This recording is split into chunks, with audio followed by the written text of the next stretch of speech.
Hi guys, welcome to our flipped classrooms for social study. This one is about chapter 1, Uncovering the Past. And just like in this picture where it's very hard to read what it says because it's covered with sand, we also have to uncover the things that are already there. Because history in the past is already there, it's already happened.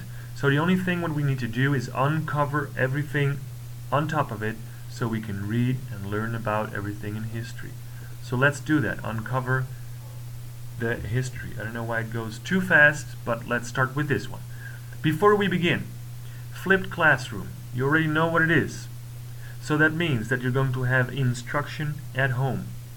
That also means that we're not going to have instruction at school because we're going to work on projects and about your questions. So in the end, everybody will understand everything from this chapter. That means there is a big responsibility for you because this instruction is very important. So I trust you guys that you're going to watch these videos at home and that you're going to make some notes.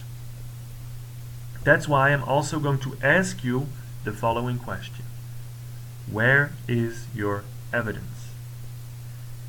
Studying history is a lot about evidence as well, and sometimes we need to use these two tools in this poster to find the things we want to find. But in order for me to see that you made this or that you watched this video, I want you to bring your notes that you made during this video to school and show it to me so I know that you saw this video and that hopefully you learned a lot about it. If you have any questions during the presentation, write them down as well so we can discuss them during class. So what will you learn? Well, in this chapter you will learn how historians and geographers study the past in order to learn more about the present. So geographers also study history? Well, they're close together. Historians and geographers need each other in order to study the past or the things in geography. So geography is very important for history. That's also why we have two different sections, one about history and one about geography. I want you to look up both of these vocabulary words, both of these key terms. The numbers next to every key term is where you can find the definition. So history and geography. During these presentations you will get a lot of definitions as well. Maybe you can write them down in your notebook. Section 1. Studying history. History is the study of the past. We can improve our understanding of people's actions and beliefs through the study of history. Historians use clues from various sources to learn about the past, and historians use many kinds of clues to understand how people lived in the past. So those last two things is something that we're going to discuss later on as well, because there are a lot of different kind of clues. Some are hidden very deep, others are very easy for us to find. Some need some time to decode, others are very clear. Yeah? So your first key term, history, you can explain it now to one of your parents, for example. History is the study of the past. And we can improve our understanding of people's actions and beliefs through the study of history. We're going to talk about that a little bit more later on. And that's what you get if you get too close to the mummies, they will chase you. Okay.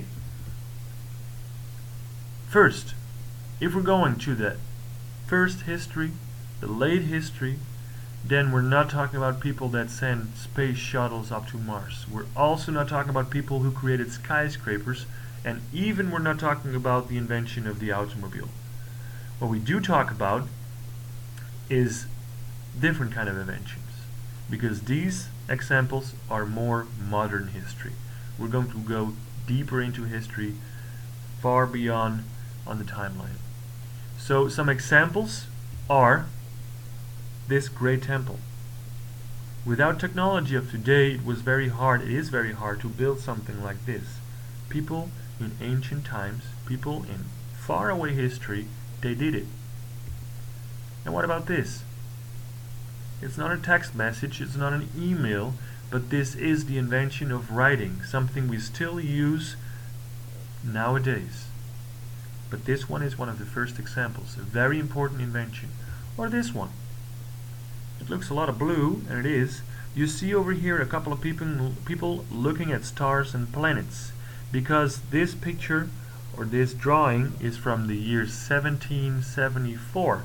That was the year that a Dutch priest predicted that all the planets would be in one line and crash on top of each other. Because of that crash, the Earth was going to be destroyed as well. But some very smart and clever people over there said, "You're wrong, priest. Those planets, they're not on the same line. One planet is more up front and the other one is more in the back, more farther away. So that's why they're going to pass each other. They're not going to hit each other or crash into each other." So those were some important inventions for that time. So what is history exactly? We know history especially from those dusty books that you can see here in the picture. But history is the study of the past. And how do we call people that study history? We call them historians. Those are people who study history. Historians also study the history and the past to understand people's culture. What is that culture? We have culture here in Nicaragua. We have different culture in Europe. And even if you go to Asia, you will see a whole different culture once again. Culture is the knowledge, beliefs, customs, and values of a group of people. There are more people that work with history. For example, people who work in archaeology. Archaeology is the study of the past, but then based on what people left behind. So just like history, archaeology is also the study of the past. But archaeology is more focused on the things that people left behind.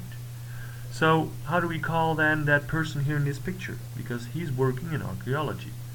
We call him an archaeologist. He explores places where people once lived, worked, or fought. Well, over here you can see that he found some bones from a skeleton. Maybe this was a person that died over there in his home. Maybe he died there in a battle. And because he examines those bones and weapons maybe, or other kind of things, he can learn something about what happened over there. Archaeologists, and this can be a very complicated sentence, but if you read it carefully you will understand it. Archaeologists examine the objects they find to learn what they can tell about the past. Read it again. Maybe you can pause it, read it again, and try to think if you understand it. So archaeologists examine the objects they find to learn what they can tell about the past. So it's all about learning and understanding the past. Do you understand so far? Well, then maybe you can answer these kind of questions as well. And if you can answer them without your notebook, then you know it already pretty good. I have two questions for you. One, who are historians? And the other one is a question that you can't find in the textbook so clearly, but you have to think a little bit for yourself. What might the discovery of an ancient people's dishes tell us about how they lived? Press pause for a minute again and try to answer these questions without your notes. Continuing, we're talking about history, and we can put them in 3 different bullet points. We're talking about, first of all, knowing yourself. Because what kind of things do you like? Think about it. What do you like? What kind of food do you like? What kind of hobbies do you have? What kind of music do you like? Or maybe you don't even like music that much. You more like silence or something else. Maybe you like reading a lot. So what kind of books do you read? All of that is based on your own personal history. Knowing others then. Knowing others is not only about your friends, but also about others from a different country. Maybe even others from a different school. Maybe you even notice that people from a different city can act differently. Why is that? Well, most of the time that's because of their history. And the most you can see that in knowing the world. And probably a lot of you have been traveled to different kind of countries before. Well, over here in this picture you will see the folklore dances of Nicaragua. I always like that example to use over here, because folklore, you can say that that's typical Nicaraguan, but why did they do that? Why do they dance folklore?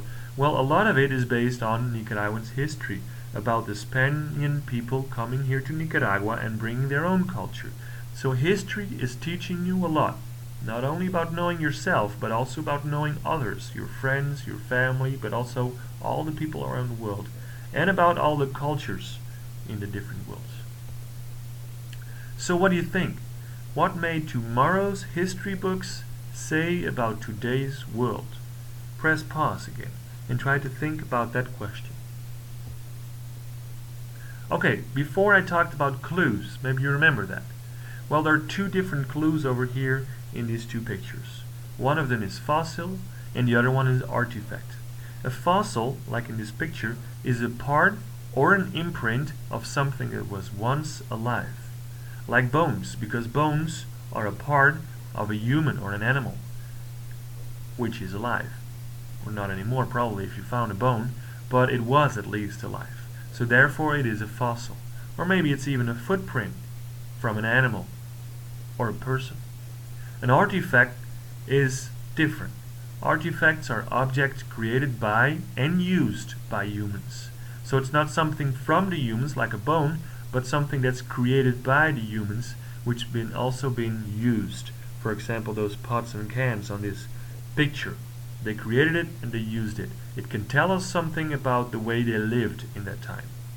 Before, for example, that they saved food or liquids in these kind of pots and pans. But there are more different kinds of sources of information. I told you before that it was about 5,000 years ago when people invented writing. So after people started writing, we had different kinds of sources, new sources, because we could read stuff about history. There are different kinds of sources and different kinds of writing. First, we'll talk about writing, because people found writing carved into stone pillars from the beginning, and later on they stamped it into clay tablets or scribbled it even on turtle shells. But nowadays, you can find a lot of written sources typed with a typewriter or even sent by a computer. But it started already 5,000 years ago. Then we have different kinds of written sources, like laws, can tell us something about that people or that country. Poems, speeches from important persons or less important persons, battle plans even, or just letters and contracts. All of them are examples of written sources. Then we're making a difference between primary source and a secondary source. Primary means first, secondary, second. So an account of an event created by someone who took part in or witnessed the event, that is a primary source. So if you were telling about something that you witnessed during your vacation, then that is a primary source. If I am writing about something that happened in history or that happened with somebody that I know, then I didn't witness it, but I tell you about it. So that means that it's a secondary source. Information gathered by someone who did not take part in or witnessed an event. An encyclopedia or even your history book that is next to you on the table is an example of secondary source. Video footage or audio footage can also be primary sources. It's something that you see a lot on the news, for example. Video image of wars. These are primary sources because they were at the scene. Do you understand so far, once again? Well, again, a couple of questions. Maybe you can answer them for me. Who is the difference between a fossil and an artifact? And you can see there's an error over there. I have to ask you, what is the difference between a fossil and an artifact? Can you explain that to me? And what are some things that historians of tomorrow may use as primary sources? Try to answer them without your notebook. Then now first a timeout. We discussed section 1. We're going to discuss section 2 in part 2. But before that, get some drink, go to the bathroom, stretch your legs a little bit, and come back again so we can talk about section 2. Don't forget your notebook so we can make some notes. Alright? See you in part 2.